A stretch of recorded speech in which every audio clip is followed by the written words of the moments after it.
Señoras, señores, Paul Claudel ha dicho en una página indigna de Paul Claudel que los espectáculos que nos esperan, más allá de nuestra muerte física, no se parecerán sin duda a los que nos muestra Dante en el infierno, en el purgatorio y en el paraíso.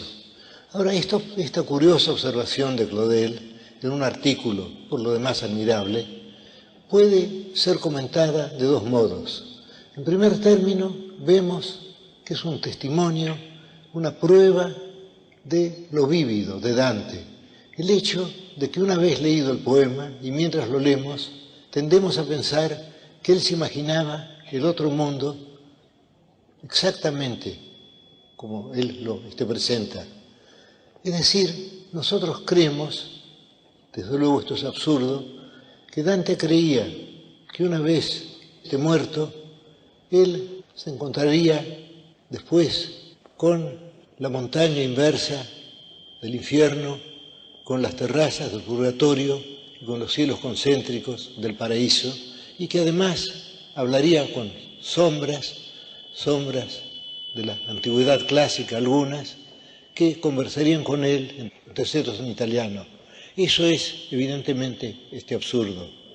Y además tenemos, desde luego, esta observación de Claudel corresponde no a lo que razonan los lectores, porque razonándolo se darían cuenta que es absurdo, pero a lo que sienten y a lo que puede alejarlos del placer, de la intensa emoción de la lectura de la obra de Dante. Pero para refutarla tenemos varios testimonios, y uno de ellos sería una definición atribuida, creo, al hijo de Dante, que dijo que en la Divina Comedia su padre se había propuesto mostrar el mundo de los pecadores bajo la imagen del infierno, la vida de los penitentes bajo la imagen del purgatorio y la vida de los justos bajo la imagen del cielo. Es decir, no se leyó aquello de un modo solamente literal. Y tenemos además el testimonio de Dante en la epístola dedicada a Can Grande de la Scala. Esa epístola ha sido considerada apócrifa, pero de cualquier modo no puede ser muy posterior a Dante y de cualquier modo fue verosímil.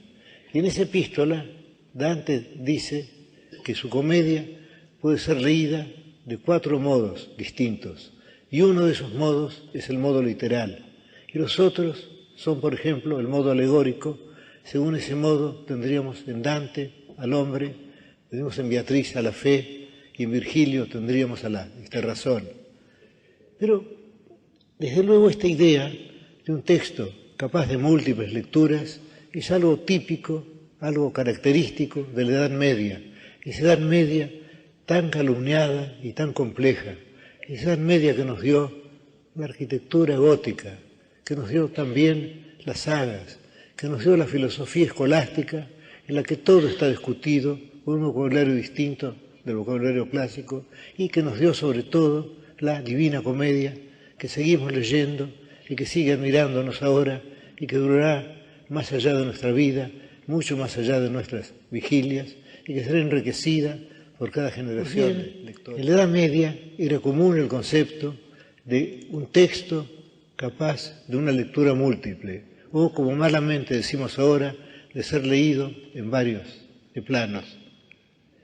Y así tenemos aquella admirable sentencia de Escoto Erígena, que dijo que la escritura es un texto que encierra infinitos sentidos, que puede ser leído de infinitos modos, y lo compara con el plumaje tornasolado del pavo real. Y tenemos también a los cabalistas hebreos, y los cabalistas dijeron que la escritura ha sido escrita para cada uno de los fieles, lo cual no es increíble si pensamos que el autor del texto y el autor de los lectores es el mismo, Dios. Es decir, Dante no tuvo por qué suponer que lo que él nos muestra corresponde a una imagen real de este mundo, de la muerte. No, no hay tal cosa. Dante no pudo pensar eso. Sin embargo, yo creo que es conveniente ese concepto ingenuo y falso. Es conveniente ese concepto de que estamos leyendo una narración verídica, de que estamos leyéndola de un modo literal. Y es conveniente para dejarnos llevar por esta lectura. De mí sé decir que soy un lector hedónico. No he leído jamás un libro porque ese libro fuera antiguo. No he leído jamás un libro porque ese libro fuera contemporáneo. He leído libros por la emoción estética que me deparan. Y he dejado para después los comentarios, los estudios, todo eso lo he ido postergando y cuando leí la Divina Comedia me dejé llevar por la lectura. Es decir, he leído la Divina Comedia como he leído otros libros, menos famosos. Y quiero contarles aquí a ustedes, ya que estamos evidentemente entre amigos, y ya que no estoy hablando con todos ustedes, sino con cada uno de ustedes, quiero contarles la historia de mi comercio con la Divina Comedia. Todo esto empezó poco antes de la dictadura. Yo estaba empleado en una biblioteca del barrio de Almagro. Yo vivía en Las Heras y Pueyrredón y tenía que recorrer en lentos y solitarios tranvías el largo trecho que va desde ese barrio del norte a Almagro sur, a una biblioteca situada en Avenida La Plata y Carlos Calvo. Y el azar, salvo que no hay azar, salvo que lo que llamamos azar es realmente nuestra ignorancia de la compleja maquinaria de la causalidad, el azar me hizo encontrar 3 pequeños volúmenes. Yo he ido a traer uno como talismán ahora. 3 pequeños volúmenes en la librería Mechel, que corresponde a tantos recuerdos míos. Y esos 3 pequeños volúmenes eran los 3 tomos del infierno, del purgatorio y del paraíso, vertidos al inglés por Carlyle. No por Thomas Carlyle, de quien hablaré luego, sino por un hermano suyo. Y ese libro era muy cómodo, cabía exactamente en mi bolsillo, y en una página estaba el texto italiano, y en la otra el texto inglés, vertido literalmente al inglés por el hermano de Carlyle. Y entonces yo imaginé este modus operandi, ya que mi ignorancia del italiano era perfecta, es decir, sabía del italiano aquellas palabras que se parecen al español, nada más, lo cual ya es saber buena parte del italiano. Son 2 idiomas hermanos, ya lo sabemos. Pues bien, yo leía primero un versículo en prosa inglesa, un terceto en prosa inglesa. Luego leía el mismo versículo, el mismo terceto, lo leía en italiano.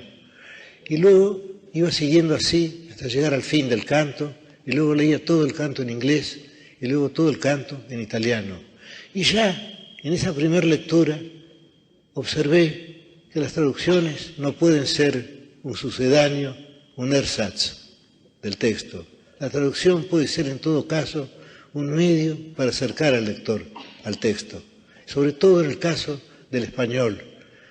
Creo que Cervantes, en alguna parte del Quijote, dice que con 2 ochavos de lengua toscana, no usa los 2 ochavos, usa otra, uno puede entender. Esos 2 ochavos de lengua toscana me fueron dados por la semejanza fraterna del italiano y del español. Y ya entonces observé que los versos, sobre todo los grandes versos, los versos de Dante, los versos son mucho más que lo que significan. Los versos son su entonación, su acentuación, y así algo que puede no ser nada traducido a otro idioma, puede ser un gran verso en el texto. Y eso lo observé desde este principio.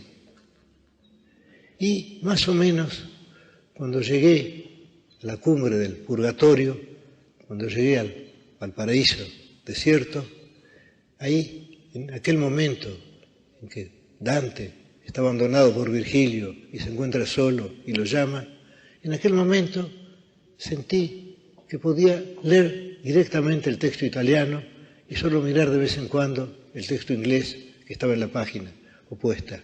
Y leí así los 3 volúmenes, en esos lentos viajes en tranvía. Y después leí otras ediciones. He leído muchas veces la Divina Comedia. La verdad es que no sé italiano, no sé otro italiano que el que me enseñó Dante, maestro eximio, a mí, pésimo alumno, y el que me enseñó después Ariosto, cuando leí El Furioso, y luego, el más fácil, desde luego, de Croce. Yo he leído casi todos los libros de Croce, y no siempre estoy de acuerdo con él, pero siento su encanto, y el encanto es, como dijo Stevenson, una de las cualidades esenciales que debe tener un escritor. Y así leí muchas veces la comedia, en distintas ediciones cada vez, y ya pude gozar de los comentarios, y de todas ellas, 2 me impresionaron particularmente, la de Attilio Momigliano y la de Carlo Gramsci, esas 2. Y luego hubo otras también, la de Torraca, la de Scartazzini. Yo leía todas las ediciones que encontraba y me distraía leyendo los distintos comentarios, las distintas interpretaciones de esa obra múltiple. Y fui notando así como en las ediciones más antiguas el comentario histológico. Luego viene, sobre todo en el siglo XIX, el comentario histórico, el comentario literario. Y actualmente, en esas 2 ediciones que he mencionado, la de Momigliano y de Gramsci, el comentario estético, en que se nos hace notar la acentuación de cada verso, lo cual es una de las máximas virtudes de Dante. Impíamente se ha comparado a Milton con Dante, pero Milton tiene una sola música, es lo que se llama the lofty style en inglés, el estilo sublime, y esa música es siempre la misma, más allá de las emociones de los personajes. En cambio, en Dante, como en Shakespeare, desde luego, la música va siguiendo las emociones. La entonación, la acentuación es lo principal. Cada frase debe ser leída y es leída en voz alta. Digo es leída en voz alta porque cuando leemos versos que son realmente admirables, que son realmente buenos, tendemos a leerlos en voz alta. Hay algo en un verso bueno que no permite que lo lean en voz baja. Si podemos leer un verso en voz baja, no es un verso válido. El verso exige la pronunciación. El verso siempre recuerda que fue un arte oral antes de ser un arte escrito. Es decir, el verso recuerda que fue un canto. Y 2 frases que yo querría recordar aquí, que desde luego concuerdan con lo que he dicho. Una es la de Homero, o la de los griegos que llamamos Homero, que dice en la Odisea que los dioses dejen desventuras para los hombres, para que las generaciones venideras tengan algo que cantar. Y la otra, muy posterior, que repite lo que dijo Homero, menos bellamente, de Mallarmé, que dice, tout aboutit en livre, todo para en un libro. Y aquí tenemos las 2 diferencias. Los griegos hablaban de generaciones que cantan, y en cambio Mallarmé habla de un objeto, una cosa entre las cosas, un libro. Pero la idea es la misma, la idea de que las cosas, de que nosotros estamos hechos para el arte, estamos hechos para la memoria, estamos hechos para la poesía, o posiblemente estamos hechos para el olvido también, pero algo queda, y ese algo es la historia o la poesía, que no son esencialmente bien distintas. Yo leí a Dante en muchas ediciones, y ahora querría decir algo sobre Dante, personalmente. Y Carlyle y otros críticos han observado que la intensidad es la característica más notable de Dante. Y si pensamos en los 100 cantos del poema, parece realmente un milagro que esa intensidad no amaine en ningún momento, salvo en algunos lugares del paraíso, que para el poeta fueron luz y para nosotros sombra, salvo en esos lugares de los cuales no somos dignos aún, o yo no soy digno aún, porque creo que la obra siempre es superior a mí. Estoy hablando de Dante, desde luego. Salvo en esos lugares se mantiene una constante intensidad.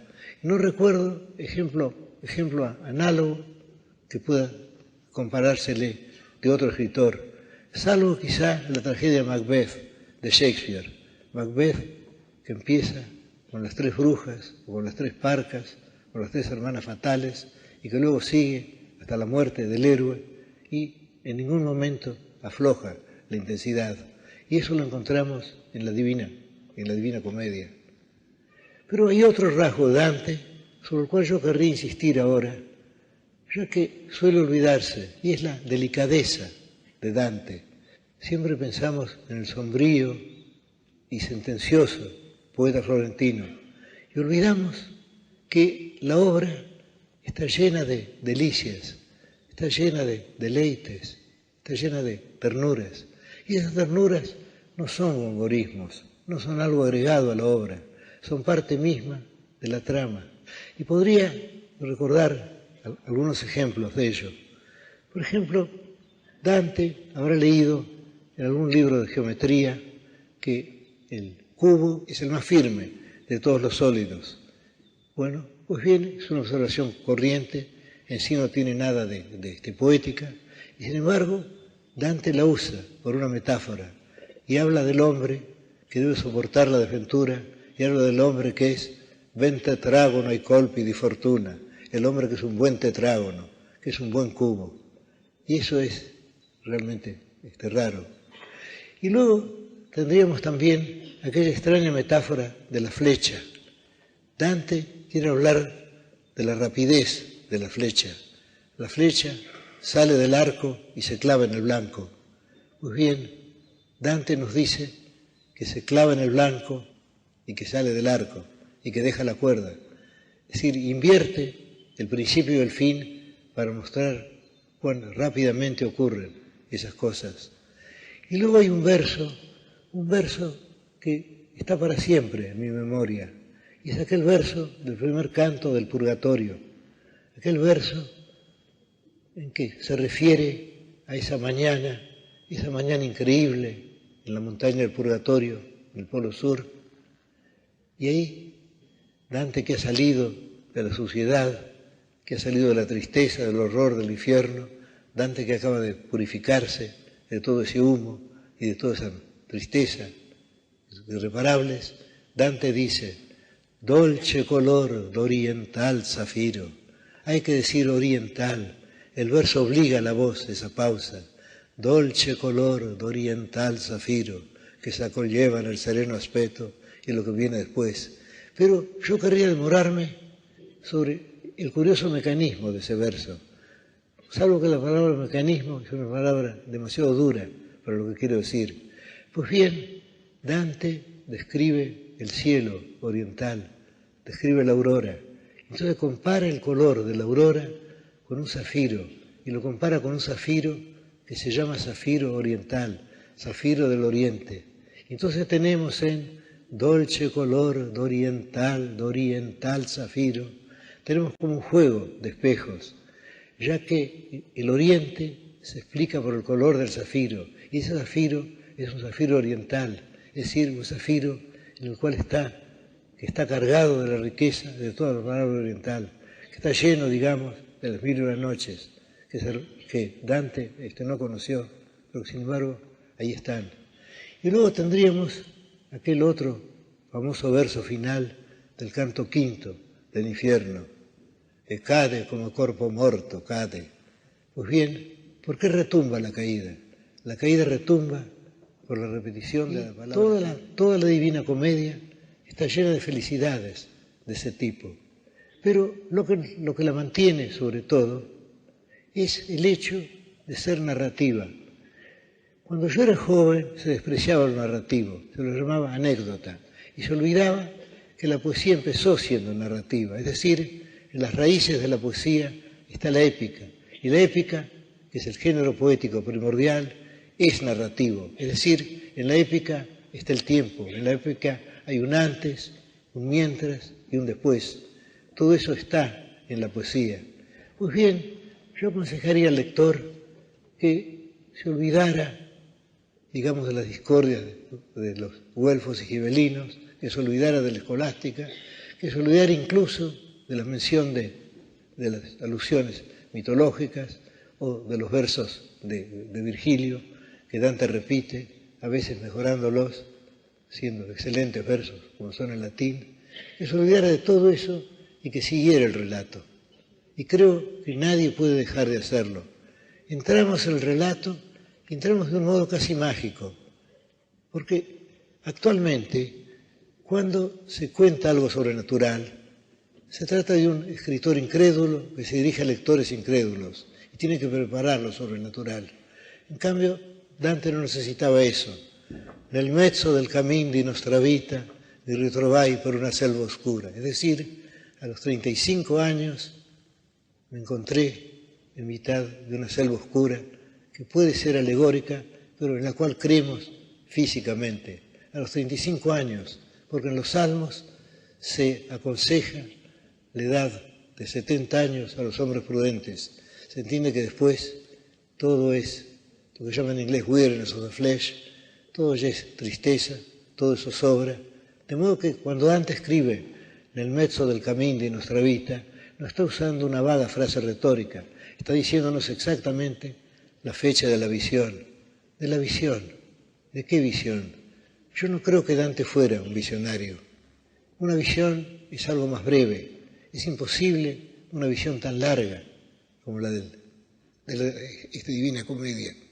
No puede ser así. La visión fue una visión voluntaria. Y creo que debemos abandonarnos de esa visión y leerla. Y aquí llegamos a un tema muy interesante, que es el tema de la fe poética. Dijo Coleridge que la fe poética es la suspensión voluntaria de la incredulidad. Y es fácil ilustrar esto. Por ejemplo, si asistimos a una representación de teatro, sabemos que en el escenario hay hombres disfrazados que repiten palabras que Shakespeare o Ibsen o Pirandello les han puesto en la boca, pero nosotros aceptamos que esos hombres no son disfrazados, que ese hombre disfrazado que monologa lentamente en las antesalas de la venganza es realmente el príncipe de Dinamarca, Hamlet. Nos abandonamos a eso.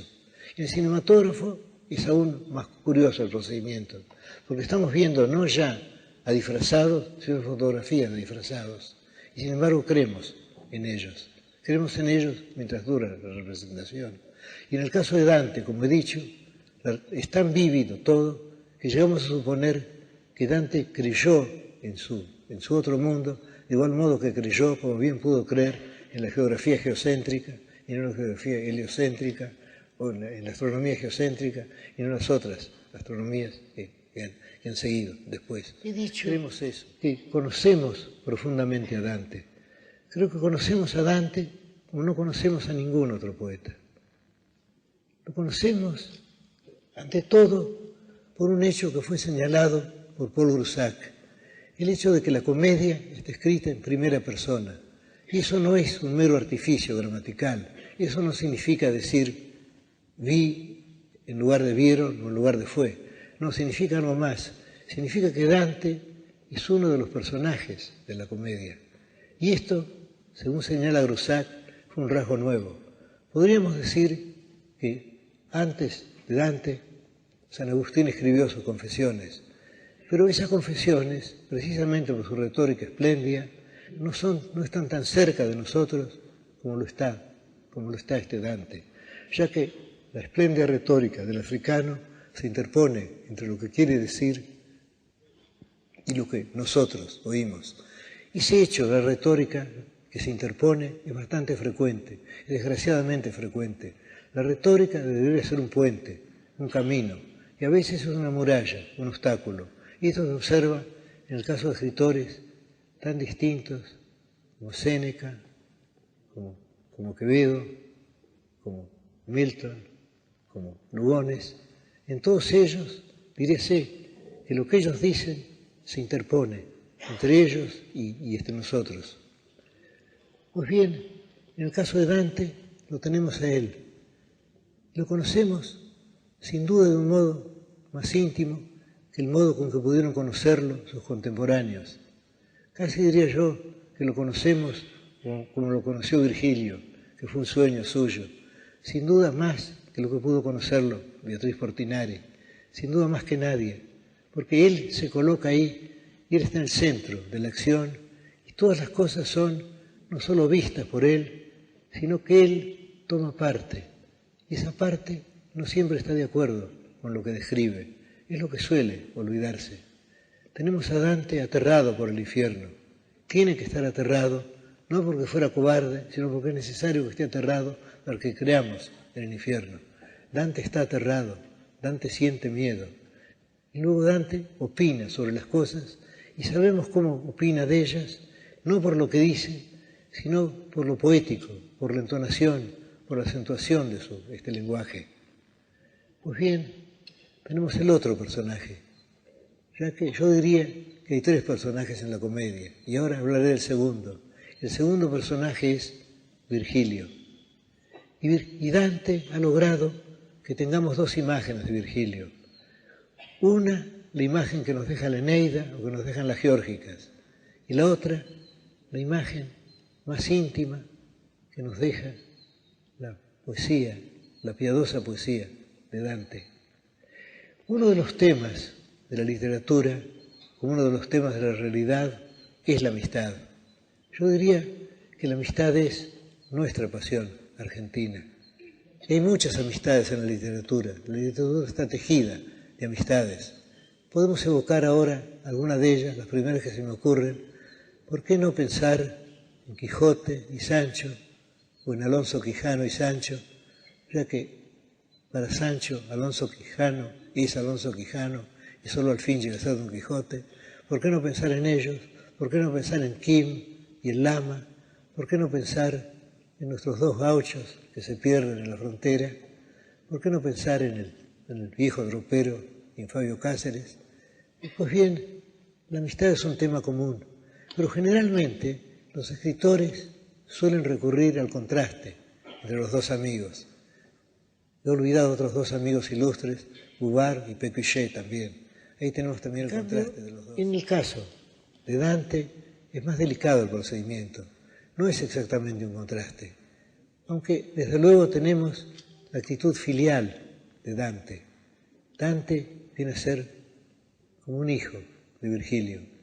Y al mismo tiempo, Dante es superior a Virgilio porque Dante se cree salvado.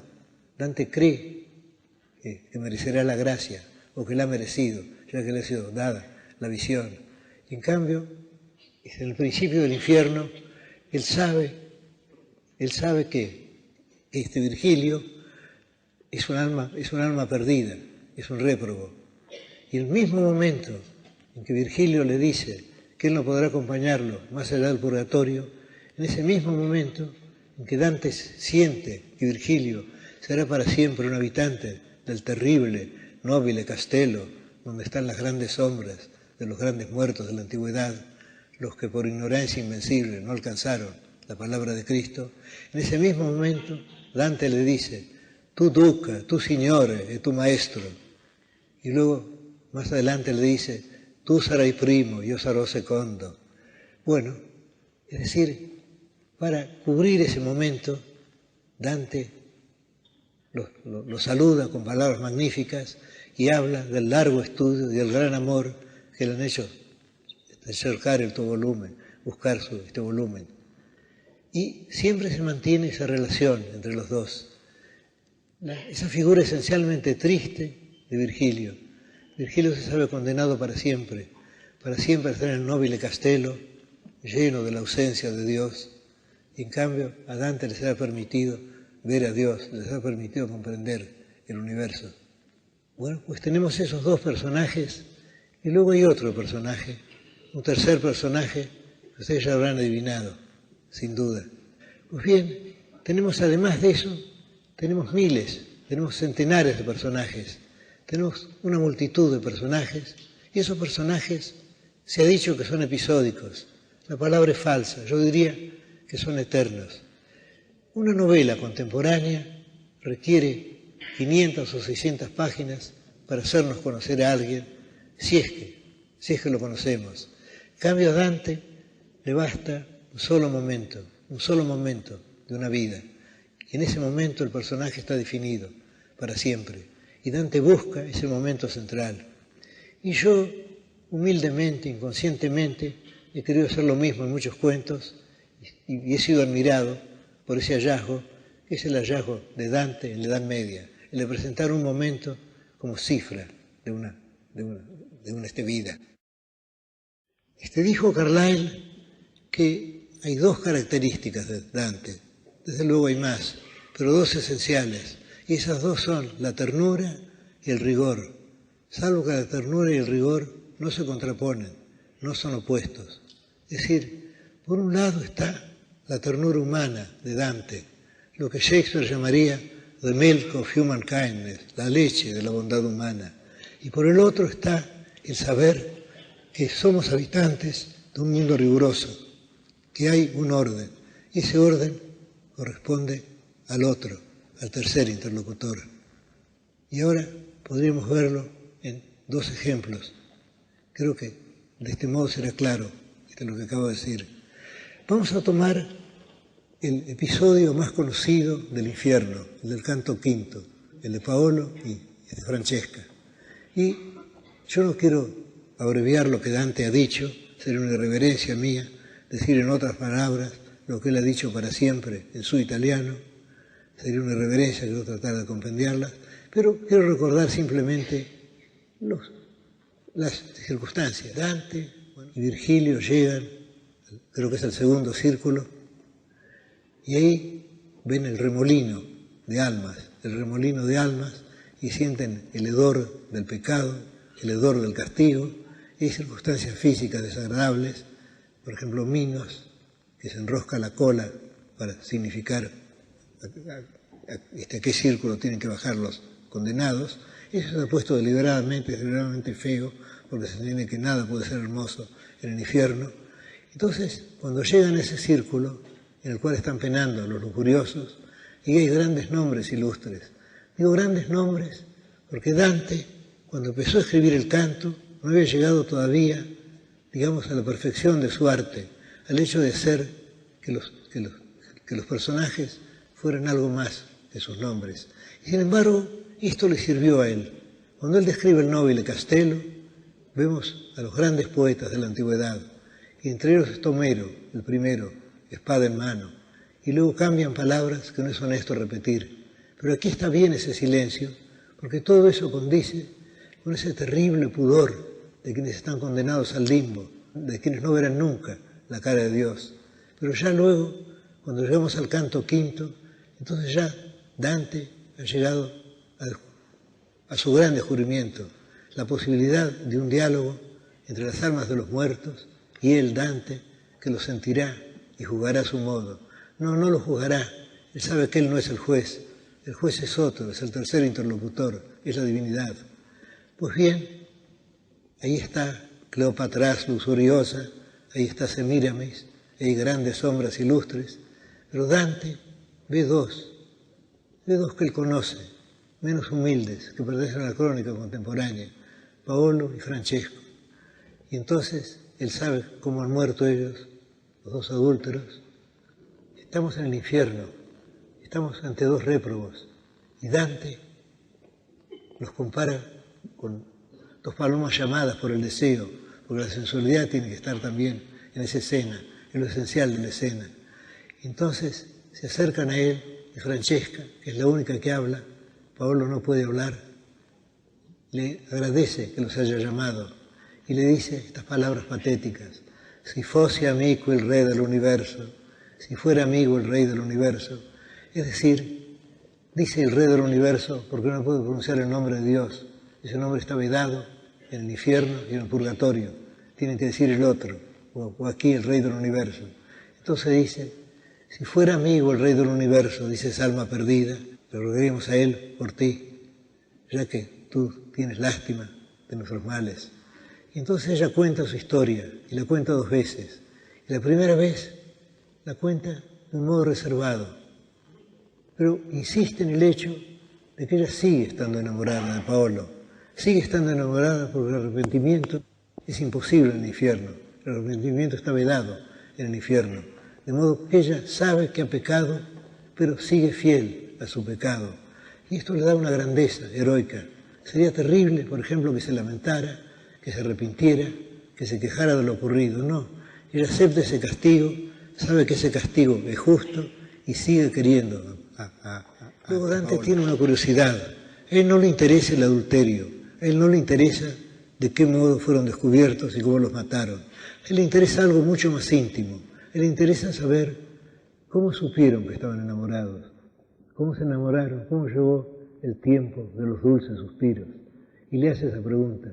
Y aquí quiero apartarme de lo que estoy diciendo para recordar un pasaje, quizá una estrofa, quizá la mejor estrofa de nuestro Lugones, que inspirada sin duda por el canto quinto de la Divina Comedia. Es el poema que se titula, creo, Alma Venturosa. Y dice así: al promediar la tarde de aquel día, cuando iba mi habitual adiós a darte, fue una vaga congoja de dejarte, lo que me hizo saber que te quería. Un poeta inferior hubiera dicho que el hombre sintió una gran tristeza al despedirse de la mujer y hubiera dicho que se veían raramente. En cambio aquí, al promediar la tarde de aquel día, cuando iba mi habitual adiós a darte, un verso feo a causa del hipérbolo, pero eso no importa. Es decir, mi habitual adiós se veían frecuentemente y luego fue una vaga congoja de dejarte, lo que me hizo saber que te quería. Es decir, el tema es esencialmente el mismo del canto quinto del infierno de Dante. El hecho de dos personas que descubren que están enamoradas, de dos personas que ya están enamoradas y que no lo saben. Y eso es lo que Dante quiere saber y quiere que ella le cuente cómo ocurrió eso. Entonces, ella le refiere el hecho que ustedes recordarán, aquello de que leían un día para deleitarse, leían sobre este Lancelote, cómo lo quejaba el amor. Dice que estaban solos y que no sospechaban nada. No sospechaban que estaban enamorados. Ella le dice que estaban leyendo ese libro, que a veces que se ruborizaron, pero que hubo un momento cuando leggiamo il lisiato riso e serbaciato con tanto amante, así, cuando leímos que la deseada sonrisa fue besada por tal amante, la boca me baciò tutto tremante. Y aquí hay algo que no dice Dante, pero algo que se siente a lo largo de todo este episodio y que le da quizá su virtud. Y es esto: Dante, con infinita piedad, nos refiere ese destino de los dos amantes y se siente al mismo tiempo que él envidia ese destino. Ellos están en el infierno, él se salvará, pero ellos se han querido y él no ha logrado el amor de la mujer que quiere, de Beatriz. De modo que en esto, questo, camai da me non fia diviso, hay como una jactancia también. Y esto tiene que sentirlo Dante como algo terrible, porque él ya está dividido de ella. En cambio, esos dos réprobos están juntos, no pueden hablarse, giran en el negro remolino, sin ninguna esperanza, ni siquiera nos dice Dante la esperanza de que su sufrimiento cese, pero sin embargo están juntos, y cuando ella habla, ella usa el nosotros, es decir, ella habla por los dos, de algún modo están juntos para la eternidad, es decir, comparten el infierno, y eso para Dante tiene que haber sido una suerte de este paraíso. He hablado de este episodio, y luego él los ha oído, está muy emocionado, y luego él cae como cae un cuerpo muerto, y ahí cesa el episodio, y luego ya entramos en los otros cantos de los muertos. Van hablando, y cada uno se define, y cada uno se define para siempre en un solo instante de su vida. Dante no necesita la sucesión cronológica ni la evolución. Hay un momento en el cual un hombre se encuentra para siempre consigo mismo, y ese momento puede ser el momento elegido por este Dante. Ahora bien, se ha dicho que Dante es cruel con Beatriz, se ha dicho que Dante condena a Beatriz, pero esto es ignorar el tercer personaje.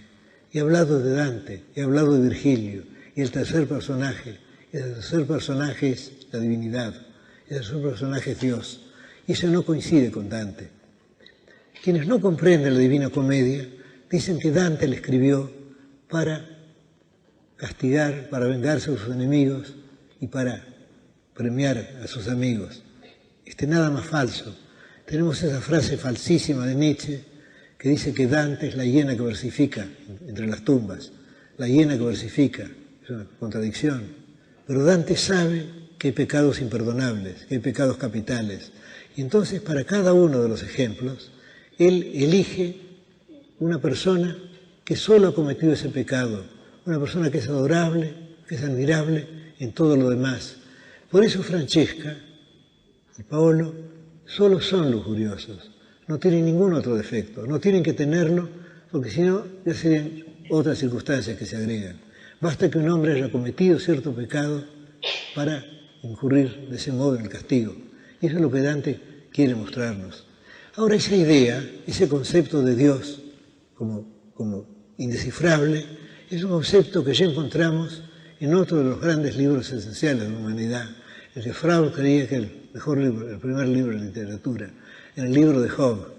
Ustedes recordarán cómo Job condena a Dios, cómo sus amigos lo justifican y cómo al fin Dios habla desde el torbellino y rechaza igualmente a quienes lo justifican y a quienes lo acusan.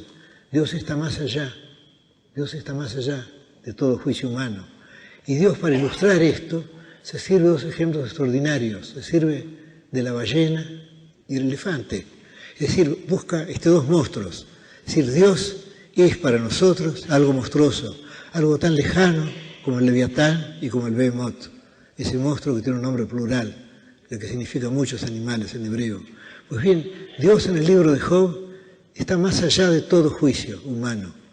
Y eso lo declara Él, y los hombres se humillan ante Él porque se han atrevido a juzgar a Dios, se han atrevido a justificarlo. Él no precisa justificaciones. Él está, como diría Nietzsche, más allá del bien y del mal. Es otra categoría. Pues bien, si Dante hubiera coincidido siempre con el Dios que él imagina, se vería que ese Dios es un Dios falso, es simplemente la réplica de Dante. En cambio, Dante tiene que aceptar ese Dios, y tiene que aceptarlo como acepta el hecho de que Beatriz Portinari no lo haya querido, como acepta el hecho de que Florencia es infame, como acepta el hecho de su destierro, de su muerte en Ravenna. Él tiene que aceptar todo eso, tiene que aceptar el mal del mundo, tiene que aceptarlo. Y al mismo tiempo tiene que adorar a ese Dios que no entiende. Hay un personaje que falta en la Divina Comedia, pero que no podía estar porque hubiera sido demasiado humano para la Divina Comedia. Ese personaje es Jesús. Jesús no aparece en la Divina Comedia, ese le estaba vedado, era una persona. Quiero llegar, por fin, al segundo episodio. Y ese episodio es para mí el más alto de la Divina Comedia. Se encuentra, creo, en el canto 26 o 27, no recuerdo bien. Yo hace muchos años que no releo la Divina Comedia. Estoy ciego. Ese episodio se encuentra, creo que en el canto 26 del Infierno, y es el episodio de Ulises. Yo escribí alguna vez un artículo titulado El enigma de Ulises. Lo publiqué, lo perdí después y voy a tratar de reconstruirlo ahora para ustedes, porque creo que es el más enigmático de los episodios de la comedia, y quizá el más intenso, salvo que es muy difícil, tratándose de cumbre, saber cuál es la más alta. Pero vuelvo al episodio de Ulises. Llegan a una bolla, creo que es la octava, que es la de los embaucadores. Ahí al principio hay un apóstrofe contra Venecia, se dice que bate sus alas en el cielo y en la tierra y que su nombre se dilata por el infierno, y luego después ven desde arriba los fuegos, y adentro de los fuegos, adentro de las llamas, están las almas de los embaucadores, que están ocultas también, ya que procedieron ocultando. Y esas llamas se mueven. De Dante está por caerse, lo sostiene Virgilio, o la palabra de Virgilio lo sostiene, y luego se habla de quienes están adentro de esas llamas. Y Virgilio menciona dos altos nombres, el nombre de Ulises y el nombre de Diómedes. Y los dos están allí porque fraguaron l'aguato del cabal, fraguaron la emboscada del caballo de Troya, que permitió a los griegos entrar en la ciudadela sitiada. Y ya que hablé del caballo de Troya, quiero recordar una hermosa imaginación que leí a este respecto. Es algo, la fecha es algo posterior a Dante, está en uno de los Canterbury Tales de Chaucer. Se habla del caballo de Troya y se dice que el caballo no fue, como pudo haberse creído, un caballo de madera lleno de guerreros, esa ficción es burda, sino que el caballo fue un caballo alucinatorio, una visión, una forma que tomó el ejército griego para entrar en Troya. Lo que entró en Troya, lo que entró en la ciudadela, fue el ejército griego, pero por artes mágicas los troyanos lo vieron como un gran caballo de madera, como una ofrenda. Pues bien, ahí están Ulises y ahí está Diomedes. Y Dante quiere conocerlos. Y entonces le dice a Virgilio su deseo de hablar con estas dos ilustres sombras de la antigüedad, con estos grandes héroes claros de la antigüedad. Y Virgilio aprueba su intento. Le dije que sí, pero que lo deje hablar a él, que es mejor que él no le hable, que se trata de griegos soberbios. Y esto ha sido explicado de diversos modos. Torcuato Tasso cree que Virgilio quiere hacerse pasar por Homero, pero esta sospecha es del todo absurda, es indigna de Virgilio. Pensemos más bien que Virgilio cantó a Ulises y a Diomedes, y que si Dante los conoció fue porque se los había hecho conocer Virgilio. Podemos dejar esas otras hipótesis de que Dante hubiera sido despreciado por ser descendiente de Eneas o por ser un bárbaro despreciado por los griegos. No, yo creo que hay algo mucho más patético aquí. Pensemos que Virgilio, como Diomedes y como Ulises, es un sueño de Dante. Dante está soñándolos, pero los sueña con tal intensidad, los sueña de un modo tan vívido, que puede pensar que esos sueños, que no tienen otra voz que la que él les da, que no tienen otra forma que la que él les presta, pueden despreciarlo a él, que no es nadie, que no ha escrito aún su Divina Comedia. Es decir, Dante ha entrado en el juego, ha entrado como nosotros entramos. Dante está también embaucado por la Divina Comedia. Piensa, estos son claros héroes de la antigüedad y yo no soy nadie, yo soy un pobre hombre. ¿Por qué van a hacer caso de lo que yo les digo? Y entonces Virgilio les pide que cuenten cómo murieron. Y entonces habla la voz de Ulises, la voz del invisible Ulises. Ulises no tiene cara, Ulises está dentro de la llama y habla Ulises. Y entonces aquí llegamos a lo prodigioso, llegamos a una leyenda creada. Ulises deja Circe y llama a sus compañeros, Vecchi y Tardi, y les dice que aunque son ya gente vieja y cansada, sin embargo han atravesado con él miles de peligros y les propone una empresa noble, la empresa de cruzar las columnas de Hércules y de explorar el mar, de conocer el mundo senza gente, porque se creía entonces que el hemisferio austral era un hemisferio de agua, no se sabía que hubiera nadie allí. Es decir, él les dice que son hombres, que no son bestias, que han nacido para el coraje, para el conocimiento, que han nacido para conocer y para comprender. Y entonces ellos los siguen y hacen alas de sus remos. Es curioso que esta metáfora se encuentra también en la Odisea, que Dante verosímilmente no conoció. Y entonces navegan y dejan atrás a Ceuta y a Sevilla, y luego doblan y entran en el alto mar abierto, y luego doblan hacia la izquierda. Siempre la izquierda significa el mal en la comedia.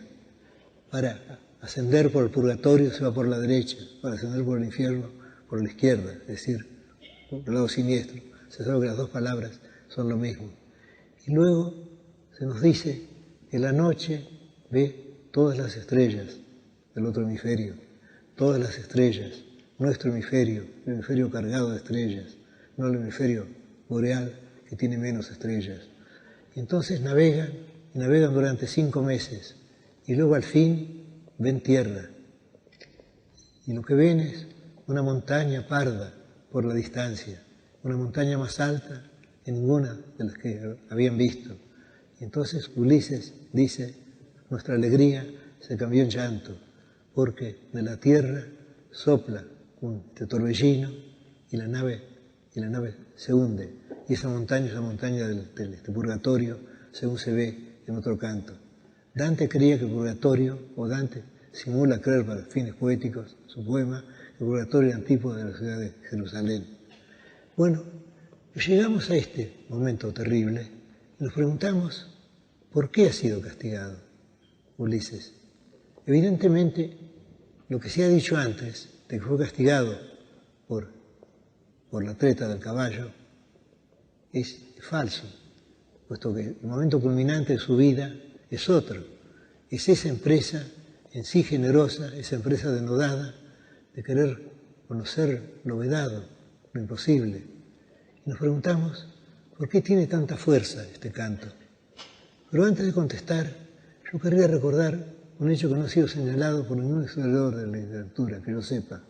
Es el de otro gran libro, un gran poema de nuestro tiempo, el Moby Dick de Herman Melville, que ciertamente conoció la Divina Comedia. Pues bien, ahí tenemos también un barco folo, tenemos también el vuelo insensato, tenemos también la empresa insensata del mutilado capitán Ahab, que quiere vengarse de la ballena blanca, y al fin la encuentra y la ballena lo hunde.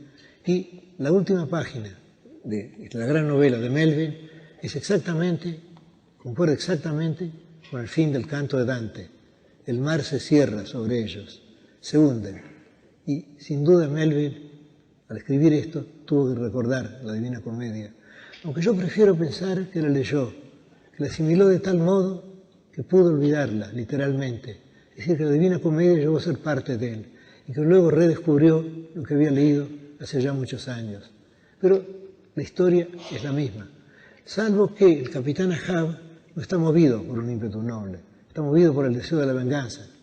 Y en cambio, en el caso de Ulises obra como el más alto de los hombres. Ahora, ¿a qué debe su carga trágica este episodio? Yo creo que hay una explicación, y para mí es la única, valedera, no sé qué dirán ustedes, y es esta. Y es que Dante sintió, de algún modo, que Ulises era él. No sé si lo sintió de un modo consciente o no, eso poco importa. Pues bien, Dante, en algún verseto de la Divina Comedia, dice que a nadie le está permitido saber cuáles son los juicios de la providencia. No podemos adelantarnos al juicio de la providencia. Nadie puede saber quién será condenado o salvado.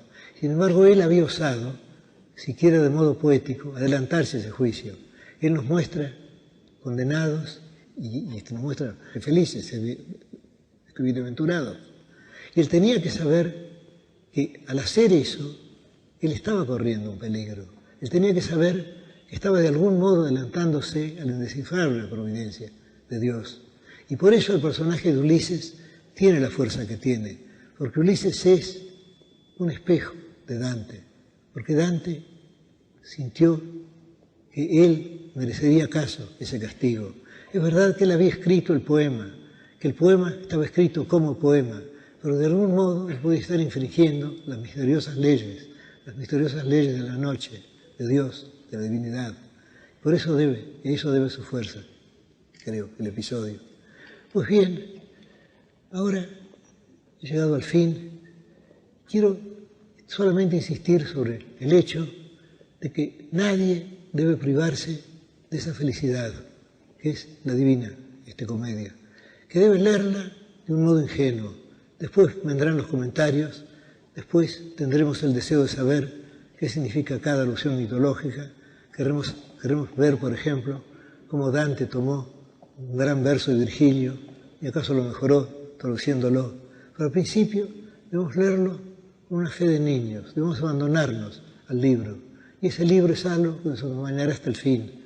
A mí me ha acompañado durante tantos años y sé que apenas he empezado a leerlo.